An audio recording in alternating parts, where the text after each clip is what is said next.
పేద ప్రజల అభివృద్ధి కొరకు ఎన్నో సంక్షేమ పథకాలను ప్రారంభించిన ఘనత సీఎం కేసీఆర్కే దక్కుతుందన్నారు ఎమ్మెల్యే హనుమంత్ సిండే.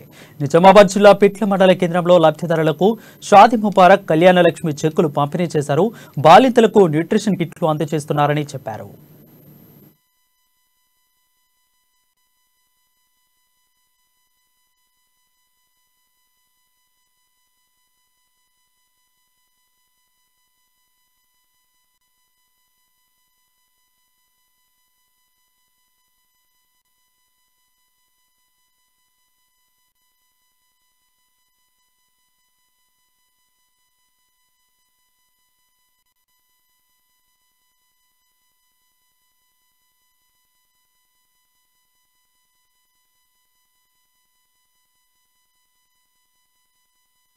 పేదలు ఎవరైతే ఆడపిల్ల పెళ్లి చేసుకున్నారో వారికి ఎంతో కొంత సహాయం అందించే ఉద్దేశంతో తీసుకొచ్చినటువంటి పరిస్థితుంటే అక్కడ ఒక తండాలో పెళ్లి జరుగుతుంటే అక్షంతలు వేద్దామని అక్కడ పోయి కూర్చున్నప్పుడు పక్కన ఉన్నటువంటి కార్యకర్త వారికి విషయం చెప్పినారు. ఏమని, ఈ అమ్మాయి పెళ్లి జరుగుతుంది కదా, ఈ అమ్మాయి పెళ్లి చేయడం కోసం చిన్న అమ్మాయిని అమ్మేసి ఈ పెళ్లి చేస్తున్నారని అంటే వారు ఆ రోజు రాకుండా ప్రభుత్వం తరఫునే మరి కళ్యాణ లక్ష్మి షాదీ ముబారక్ అనే ఒక పథకం ప్రవేశపెట్టి ఇస్తా అని ఆ రోజు సంకల్పం చేసుకొని తెలంగాణ వచ్చిన కొత్తలో కళ్యాణ లక్ష్మి షాదీ ముబారక్ కింద 51,000 రూపాయలు ఇవ్వడం జరిగింది. ఆ తర్వాత ఆర్థిక పరిస్థితి మెరుగుపడిన తర్వాత దానికి 75,000 రూపాయలు పెంచడం జరిగింది.